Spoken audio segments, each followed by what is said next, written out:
So let me just make few more comments about the shortest path problem. So remember, this is SPP, and I showed you that uh, the restricted dual problem actually reduces to building up a path, and we go on at each iteration. We were adding one arc in case the theta value got obtained for only one arc, then you were adding one arc, but you may be adding more than one arc at a time also.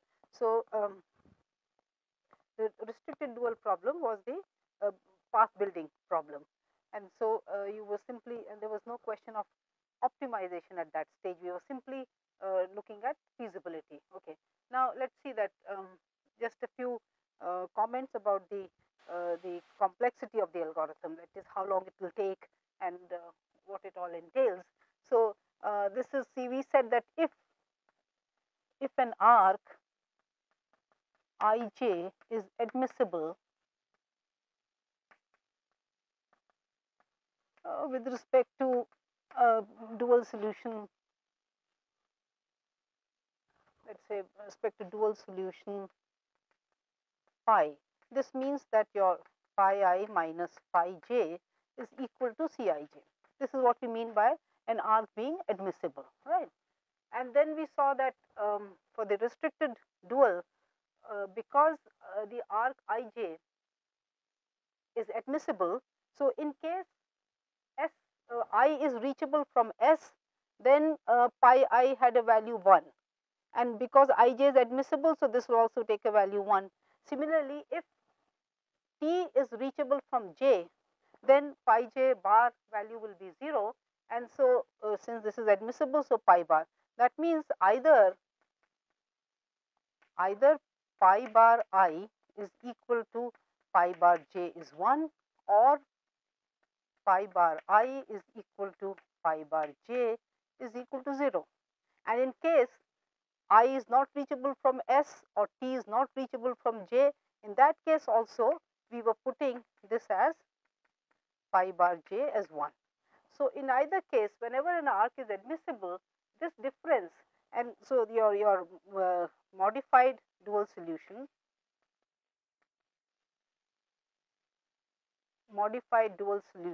is pi plus theta pi bar, right? And so for arc ij, it will be for arc ij, this reduces to pi I minus pi j plus theta pi I bar minus pi j bar, which is equal to again Cij. Since pi bar I and pi bar j for the admissible arc are equal, so this is 0, so this remains. So therefore, an admissible arc always remains admissible, right? And when that happens, this implies that, so now if we define, yes, so now and therefore for an admissible arc, you can also see from here that there will be no change. Well, no, that's okay. Yeah, so this is it. Now suppose I define a set W as a collection of all node indices where T is reachable from I, right? So the moment a node is such that T is reachable from that node, that means that this implies that pi bar I will be 0 for all subsequent iterations. It's not enough space, so I want to say for all subsequent iterations. Is that clear?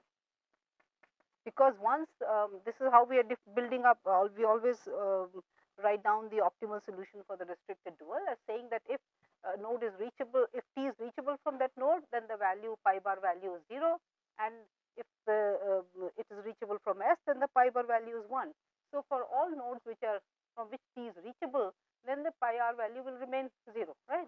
This implies that the moment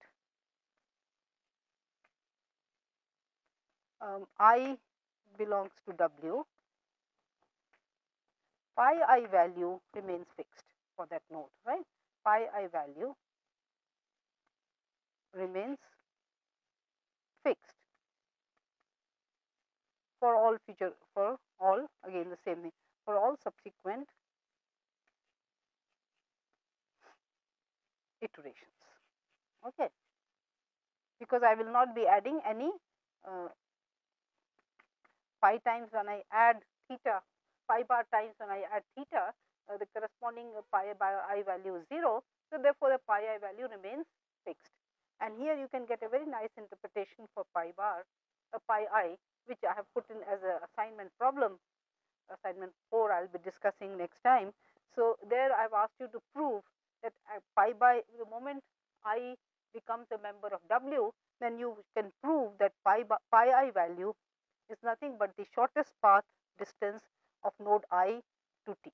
That means there is a path from I to T whose length is pi I, and this is one of the shortest paths. There can be more than one, but the value pi I value will represent the length of the shortest path from node I to node T.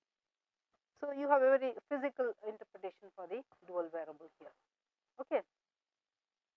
Now you see that at each iteration we add one node, at least one node at every iteration to W, right? Because remember, you start with T, your your pi bar T value is 0. Then we were looking at these arcs which are coming into T, and then we found out the one for which the length was the shortest. So then this value, because from here T was reachable, so this value became whatever you want to write here, J, this became 0, right? So every time you only, and since you add arcs for which your pi bar I minus pi bar J is greater than 0, which is equal to 1, right? So you will always add an arc for which pi j for node for which the pi bar value is 0 and this is 1.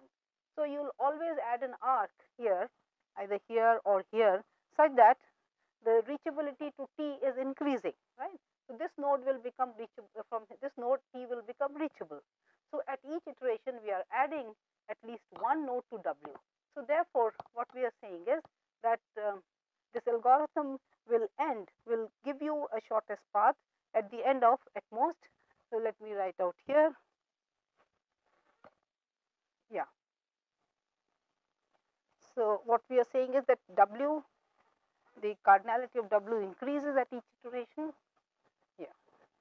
So at each iteration,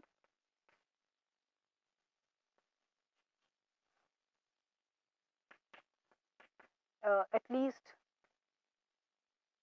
one node gets added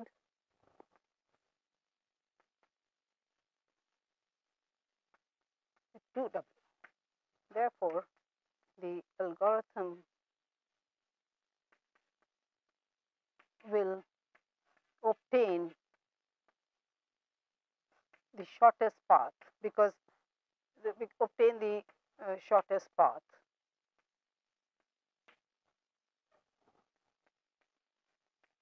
in order V iterations, right?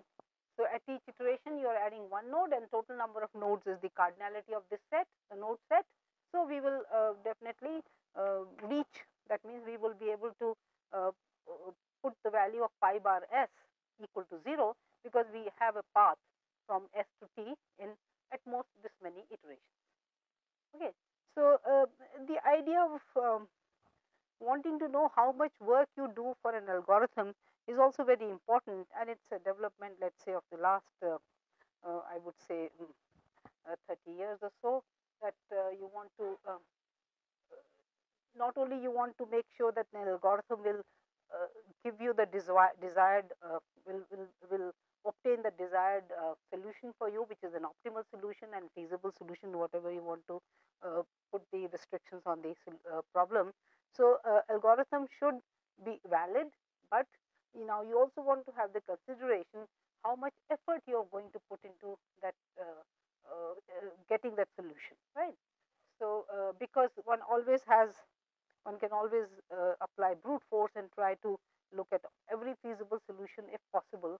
And then, for example, in the case of linear programming problem, you can say that let us just compute the value of the objective function at every extreme point and to select the best one. But you can see that the number of number of basic feasibles or the basis can be very large, and it may take you years to solve a reasonably sized linear programming problem. So you don't want to do that kind of thing. If you want to develop an algorithm, you also want to make sure that it will perform or it will reach the optimal solution in a reasonable amount of time. Reasonable effort is required. And here you see that this algorithm says that simply this many iterations you have to perform, and at each iteration you saw that not much has to be done, because you simply have to update your dual solution. So you have to find the minimum, you have to find the value of theta, update your dual solution, then again find out the arcs for which are admissible arcs, and continue building up the path. So a nice and efficient algorithm and a good application of the primal dual algorithm. This was the one reason I wanted to take up this example. And later on also we will have occasions to show you some more interesting applications of the primal dual algorithm. Okay. So once these basic algorithms are in place, let us now look at another important topic is post-optimality analysis. And let me point out right in the beginning that for simplex algorithm and its variants have this facility of being able to look at the post-optimality analysis. That means if some changes are made in the data, can you, without much effort, obtain a new optimal solution? Because it's possible that the current optimal solution may not remain optimal when you change the prices in the objective function, or you change the right hand side of requirements, or even the technology coefficients as we call them. Because see, this is the matrix A. The things here may change, or a new constraint gets added, or a new item is available for production. Different scenarios will have different interpretations. So in any case, if your problem data changes, then you want to find out how much effort would be required to obtain a new optimal solution if the current optimal solution is not any longer optimal. Now this is a feature of the simplex algorithm, and like if you look at the other linear programming solving algorithms, Hessians or Karmarkers, they will not have this facility. And if you go to integer programming problems or non-linear programming problems, then of course you just cannot ever hope to, or maybe one can do some kind of post-optimality analysis, but it's not straightforward. So let's see, and I hope to show you in a couple of lectures from now how you can look at the changes in the data and then try to modify your current solution accordingly. Okay, so I'll now go back to the diet problem, but not the housewife's diet problem. Let me just address the problem. Let me write it out here. I've given out the data here. So this is, you see, in the US, dairy farming is a very big business. Okay, and so a lot of care is taken to provide proper diet so that good yield of the milk is available, and the cattle health is also very important. And so let me just take up a very simple example. So this is, I'll demonstrate it through a diet problem for dairy farming.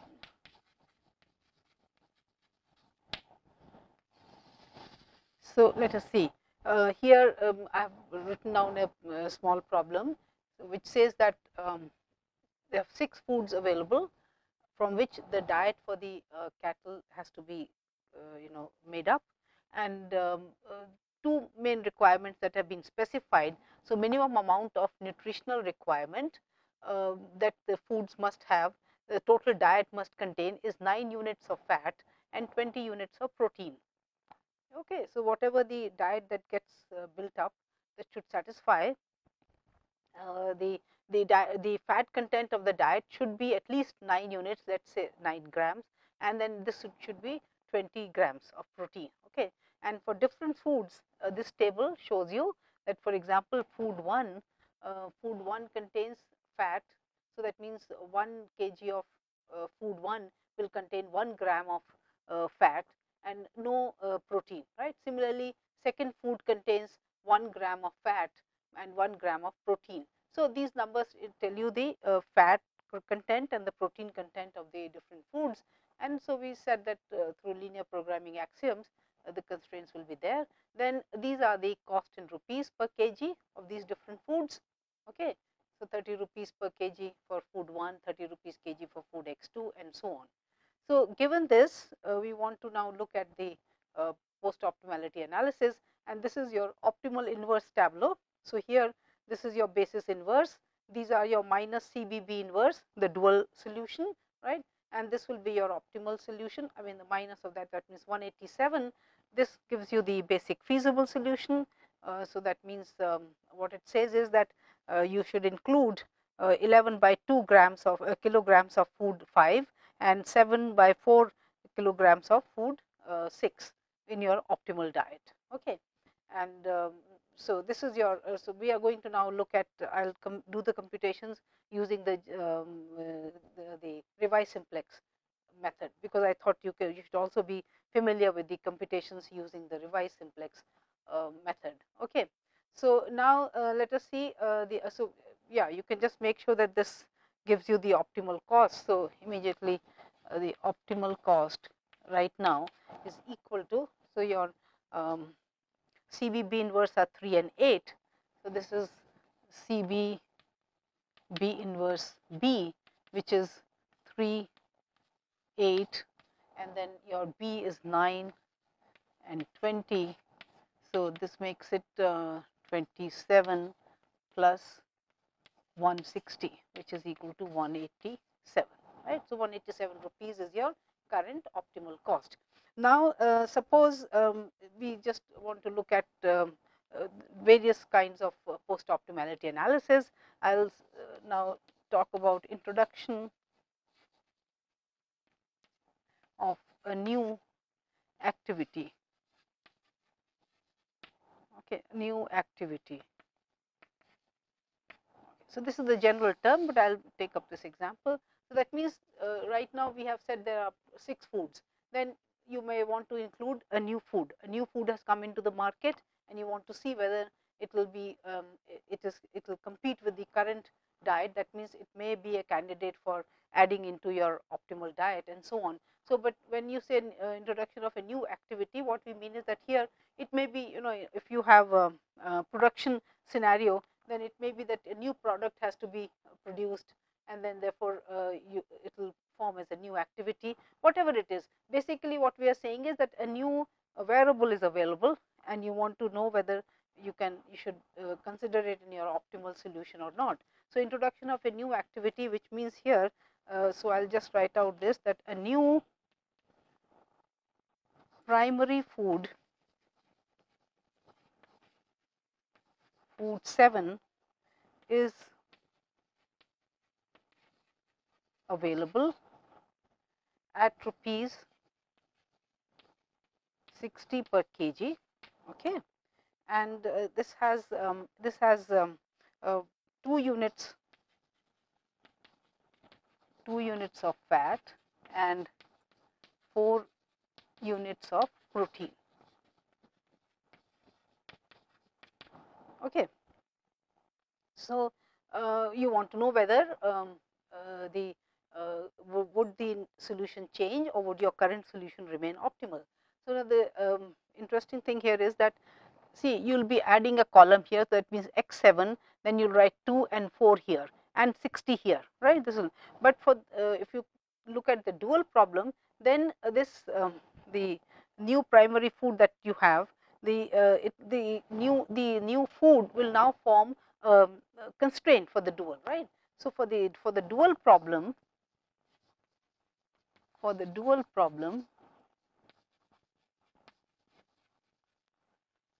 introduction of a new activity in the primal, new in the primal amounts to adding a dual constraint, right.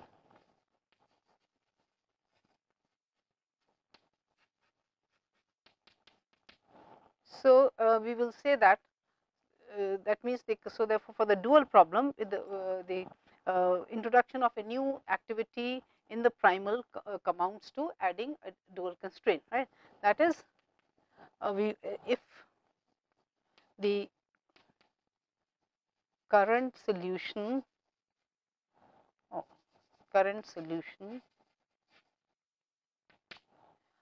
has to remain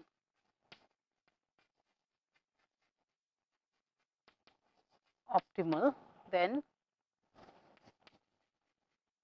the dual constraint should also be satisfied.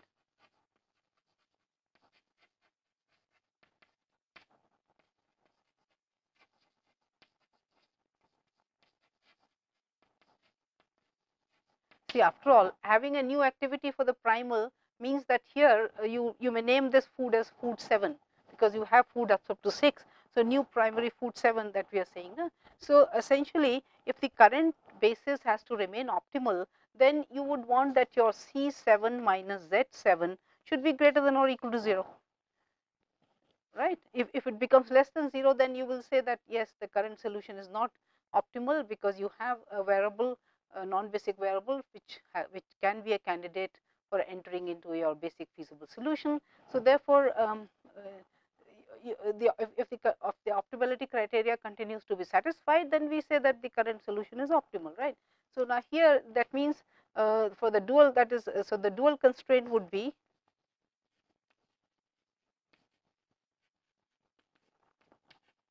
is 2 units of this thing. So, 2 y1 star plus 4 y2 star should be less than or equal to 60, but your y1 star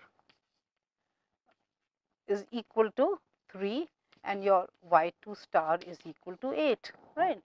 This always gives you the dual solution, minus of that, because this is minus CBB inverse this row, and so minus of that is CBB inverse, which is 3 and 8.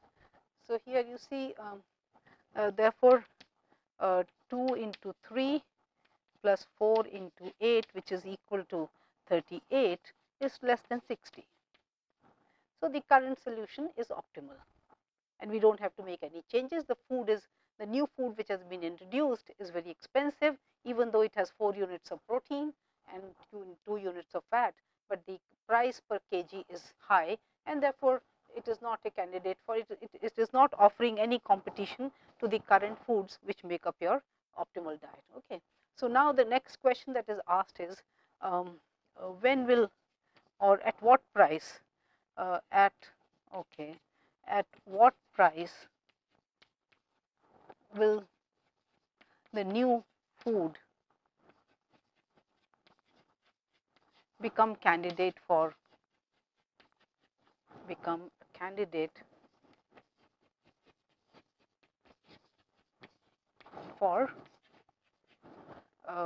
being part of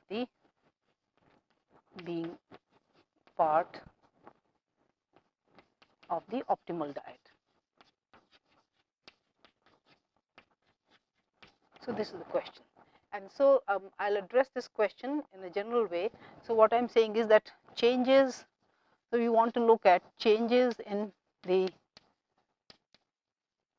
cost coefficients of non-basic variables. So, let us look at this non-basic variables. Okay. So, if you want to look at changes in the cost coefficients of non-basic variables, then what happens is that your dual solution or your CBB inverse do not change. So, that means, for example, if Cj goes to Cj plus delta j, then your Cj minus Zj bar, the new one, because your Cj has changed, will be simply Cj plus delta j minus Zj, because the Zj has not changed. Zj is CBB inverse Aj. So, no changes have been made in CB or B inverse or AJ, right. So, this is this, and this you want to be greater than or equal to 0. So, you are looking for a value of delta j, so that the current solution is optimal, continues to be optimal with this change, which implies that your delta j should be greater than or equal to Zj minus Cj, right. So, if as long as delta j is greater than or equal to this number, your current solution will remain optimal, but if delta j becomes less than Zj minus Cj, then you can see immediately that Cj plus delta j minus Zj will become less than 0, and therefore, the new this food will be that means the basic the non basic variable xj will become a candidate for being a part of the optimal basic feasible solution. So, at least it can enter the it may not really be optimal, but at least it will become a candidate for entering, and so you may have to do 2 or 3 iterations before you come to the optimal solution. So, that it is not a guarantee that it will continue to it will become part of the optimal solution, that is not necessary, but at least the current basic feasible solution is no longer optimal if this number delta j is less. So, therefore, now if you want to answer this question for the new food that has been introduced, so then what is your so here I am considering delta 7 should be greater than or equal to Z7 minus C7, right, which is equal to what?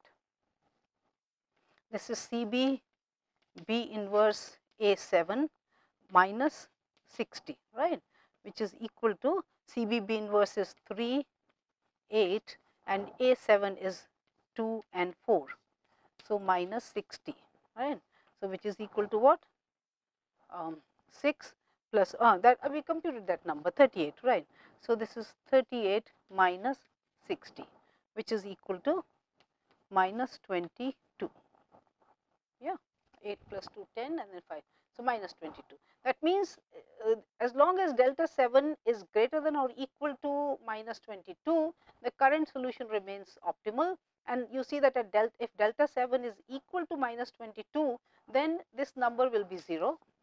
Yes, C7 plus delta 7 minus Z7 will be equal to 0, and so you will have a case for an alternate optimal solution, because in that case you can enter X7, you can enter A7 into the basis, right, and then you will get an alternate optimal solution.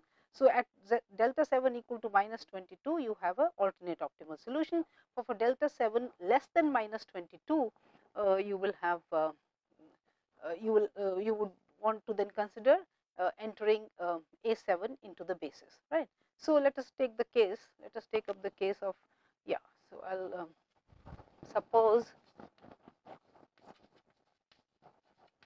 delta 7 is minus 23 minus 20, let us see, I want this to so minus 23, right, that is it is less than minus 22, right. Suppose delta 7 is minus 23, this implies that your C7 plus delta 7 minus Z7 is equal to minus 1, right. See, this was 38, right, and yeah, just from here this computation you can immediately see that if my delta 7 is minus 23, then this number the Cj plus Zj minus Zj should be equal to minus 1. Okay. So, I want to enter this, and so obviously you need Y7. So, Y7 is your B inverse A7, right, and I have made the computations here. So, this is your C7 minus Z7, right, and this is your Y7. Okay. So, in the revised simplex, because we are not carrying the whole tableau, so therefore, I just need, and so we only make computations for the column which is a candidate for entering the basis. So, here you have Y7, just multiply B inverse with your 2 and 4 and you will get 1.5. Okay. So, then we take the ratios, because here this is 11 by 2 and this is 7 by 2. So, this will be your pivot element. Okay. So, you pivot on this, and then you will get the new solution, and because yes. So, in this case okay. So, the optimality criteria will continue to be satisfied, no problem, because this B inverse, see, yeah, that is a part. See here, by bringing this into the basis, okay, it's possible that fine. What I'm yes, it's possible that you may not immediately satisfy the optimality criteria, but in any case you can now continue with the simplex algorithm, right, because you have the optimality condition is not satisfied. So, after you finish with the simplex algorithm, you will have a new optimal solution when your new primary food that you have added has entered the basis. Okay. So, continue with the simplex algorithm. Okay, fine. So, now we want to look at the second kind of changes. This is changes in the cost coefficients of basic variables.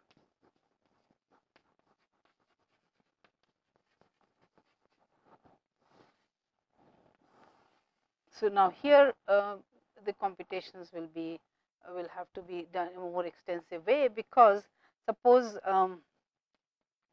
the ith basic variable has changed to this plus delta I. So, then Cj minus delta j would be Cj minus Cb bar B inverse Aj for all j, right. And you see, therefore, for all j the things will change, because one of the basic variable cost coefficient has changed. So, now Cb bar B inverse I will write as, you see here, because Cb I am treating this as a row vector. Remember, I said that we will not bother to write transpose all the time. So, this is a row vector. So, now here the ith component of this vector has changed. So, this Ei is also a row vector. So, delta I Ei B inverse. Okay, this is what your new Cb bar B inverse will look like, and therefore, when you open up the brackets, Cb B inverse plus delta I, and then this will be the, because you are multiplying this row unit row by the B inverse matrix. So, this will give you the ith column. Okay. This will give you the ith column of the basis inverse matrix, and so this is your new this thing, and therefore, your new relative prices, you see that. So, here now this is when your CBB inverse becomes a linear function of delta I, you substitute here, then all the Cj minus Zj's would be the new Cj minus Zj's, which I am denoting by bar, will be linear functions of delta I. Okay. So, that is clear, and therefore, when I put the condition optimality condition for the current basis to be optimal, then all these should be non-negative, and this will give me an interval for the values of delta I, because some components here may be negative, some components may be positive. So, when I put the negative sign, so delta I will come out to be there will be an interval of values for which so as long as delta I is in this interval, the current basis will be optimal. So, once I get this, then the moment delta I is outside the interval on either side, then I know that optimality criteria is not being satisfied, and I will know which one is a profitable basic variable to come into the basis, and I can continue with the simplex algorithm. So, let us quickly do it for C1 minus Z1. So, C1 minus Z1. So, since I have new CBB inverse, C1 is 30 minus 3 minus delta phi by 2, 8 plus 3 delta phi by 4 into your 1 0. Yeah, okay. So, this is equal to 30 minus 3 plus delta phi by 2 should be greater than or equal to 0, which implies that your delta phi by 2 is greater than or equal to 27. So, minus 27, which implies delta 5 should be greater than or equal to minus 54. So, this is what you get here. Then, if you do it for C2 minus Z2, this will be again 30 minus 3 minus delta phi by 2 into, that is 1, and then minus 8 plus delta phi by 4, right, because this is 1 1. Okay. So, 8 3 11, which means that this is 19, right, 19 plus plus delta plus 1 by 2 minus 1 by 4 delta 5, which is 1 by 4. So, this is 19 plus 1 by 4, delta 5 should be greater than or equal to 0, which implies that delta 5 should be greater than or equal to minus 76. So, no need to worry about it, because I already have something which has to be, because if delta 5 is greater than this, delta 5 is greater than minus 76. Okay. Then C3 minus Z3 would be 55 minus 3 minus delta 5 by 2 into 2 minus 8 plus delta 5 by 4, delta 5 by 4 into 3. Okay. So, let us quickly do it. In fact, I could use, so this is minus 6 and minus 24, minus 30, right, minus 6 minus 24, 30, and plus this would be 1 minus 3 by 4. Oh, you are all getting all this is okay.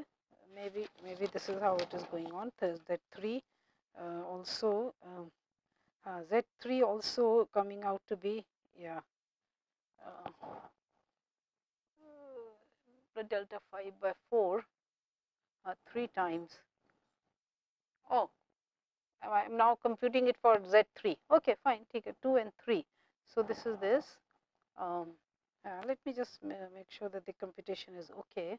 So, this is 100 by 425, that is true, minus 5 by 4. Okay, let us make sure that plus this is, and this is minus.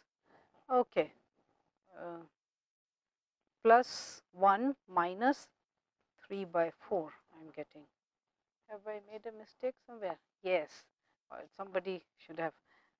See, this is 3 delta 5, and I am doing it with, so this is yeah, okay, this, okay, here it did not matter, but here it would have mattered. This is 3 delta 5. So, let us quickly make the correction. Okay. So, this will be what then? So, this is half, and there will be minus 3 by 4.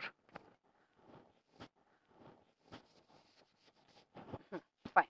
So, this is equal to 19, and this will become 2. So, minus 1 by 4 delta 5. Okay. So, this is greater than or equal to 0, which implies that delta 5 is less than or equal. So, now you get the other side, which is 76. Okay. So, here also this is 3 delta 5. So, quickly let us make it as 9 by 4. This is 9 by 4 delta 5. Okay. So, this becomes 25 minus 5 by 4 delta 5 should be greater than or equal to 0, which implies that delta 5 is less than or equal to 20. So, you see, compared to this and this, it will be. So, here so far I have got the interval as minus 54 and 20, but I need to compute for Z4 also. So, therefore, C4 minus Z4 will be equal to 50 minus 3 minus delta 5 by 2, comma 8 plus 3 delta 5 by 4 into 2 1. See, I am doing the calculations in detail, so that you know, should there be no doubts left out. 50 minus this will be 6, and that will be minus 8, right. Then plus plus delta 5, because 2 into 2, and that is 1. So, minus 3 delta 5 by 4. I think this should be okay. 14. So, that gives you 36, and so in case you can surely, so plus delta 5 by 4. This is 2 minus 6, and then this is minus 8. So, this is the number, right, and plus delta 5 and plus minus 3 by 4. That is okay.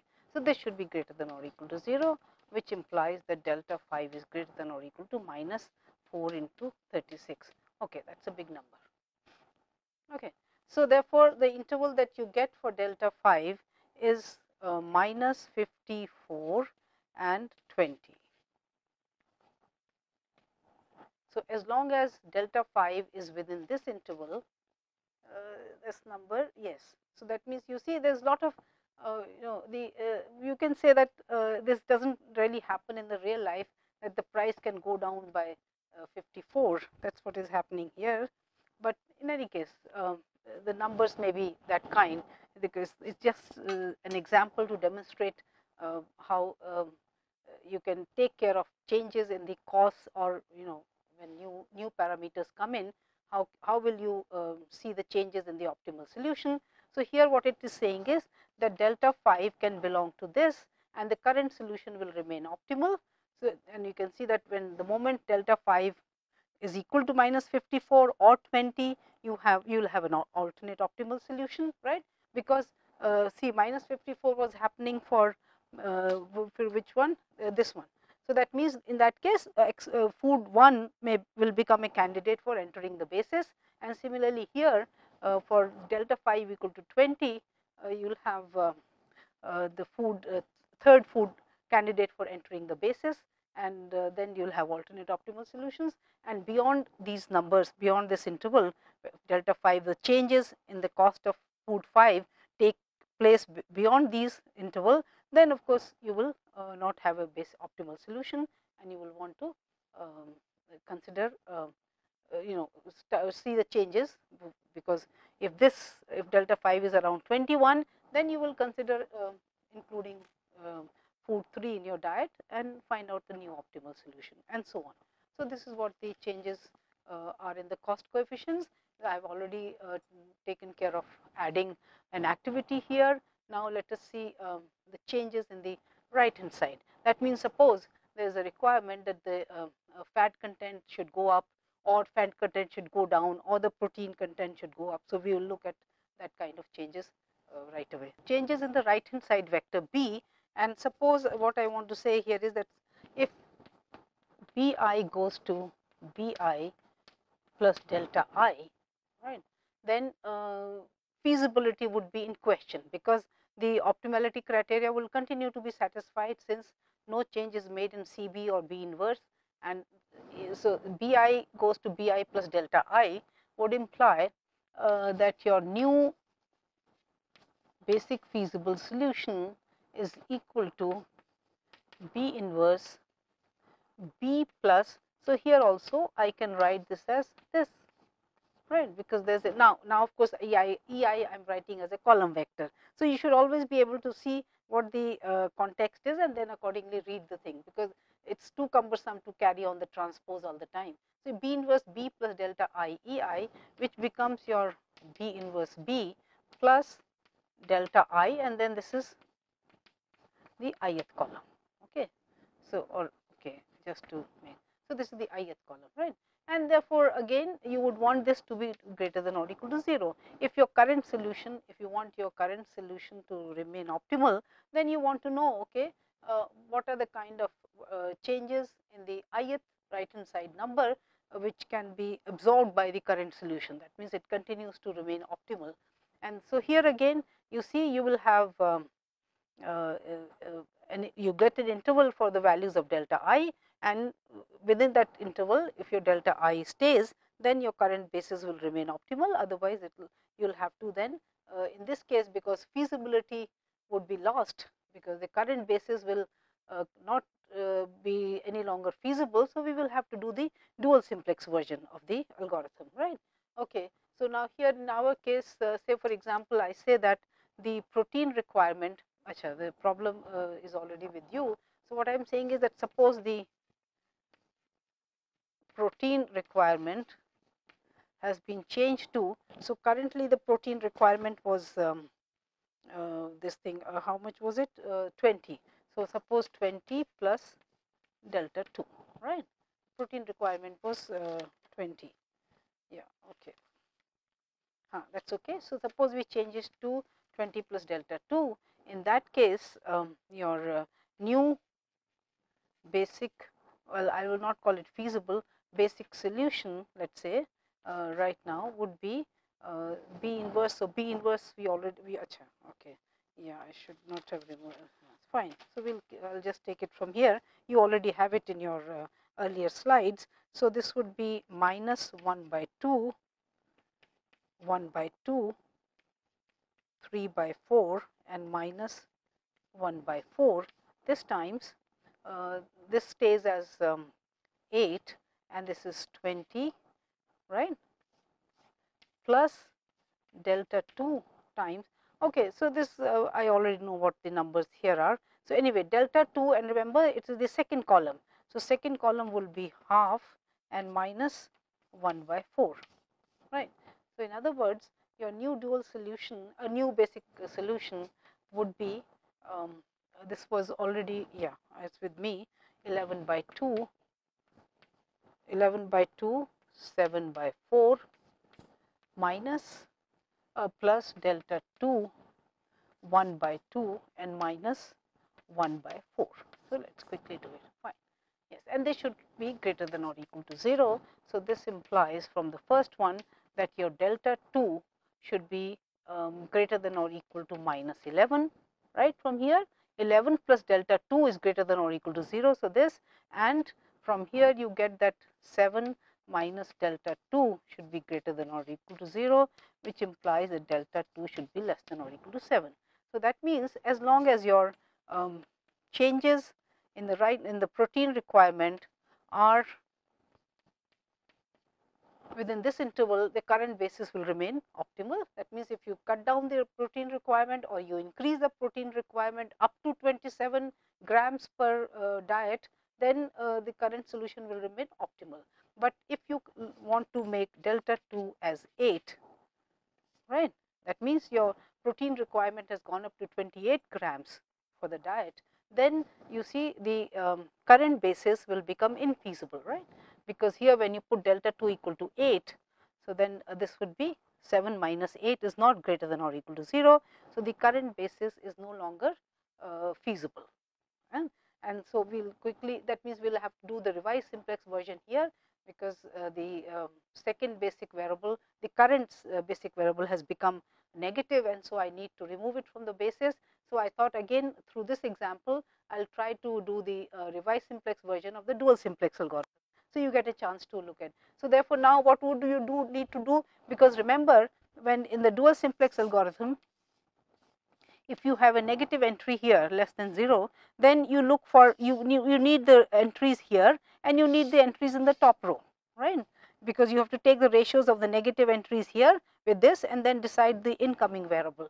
So, now for the revised simplex algorithm, again you do not have the whole tableau. So, we have to make this computation. So, I quickly did the 0th row. That means, I already have CBB inverse, which is 3, 8. So, I compute the Cj minus Zj for all the non-basic variables, and then I need compute the second row, because my second basic variable has become now negative. So, this is my second row here. But what do you see here? See, everything is greater than or equal to 0. So, therefore, cannot proceed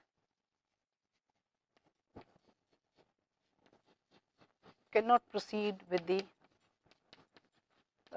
dual simplex algorithm, right. And what does it imply? This implies that primal is infeasible because the dual is unbounded. If you have this situation for the dual simplex algorithm, that means the outgoing variable, all the entries are greater than or equal to 0, then this implies that the dual is unbounded and the primal is therefore primal is infeasible. So, that means I cannot find, my problem becomes infeasible if my protein requirement is 28 grams for the diet, because then with a given data I cannot find a feasible solution. So, the problem is infeasible, right. And so therefore, that means I cannot go beyond this. So, now you may also want to, maybe I would like you to work it out here, that if in case delta 2 is minus 12. So, again you will have a case for you will have a case for infeasibility for using the dual simplex algorithm, because now the first food, see here, yes, if you put delta 2 as minus 12, then this is 11 minus 12, which is minus half, so which will be negative, and therefore you have to make a case for use the dual simplex algorithm and see that if you can get, by lowering your protein requirement, can you get an optimal solution, a new optimal solution, because the current basis is no longer optimal. So you see that how interestingly we can, because this is the versatility of the simplex algorithm, that you are able to do all kinds of post optimality analysis, see the changes in the parameters, and see the effect on the current solution, or without doing too many new calculations, you can use the current solution calculations to get a new basic feasible solution. So we will continue with some more post optimality analysis in the next few lectures.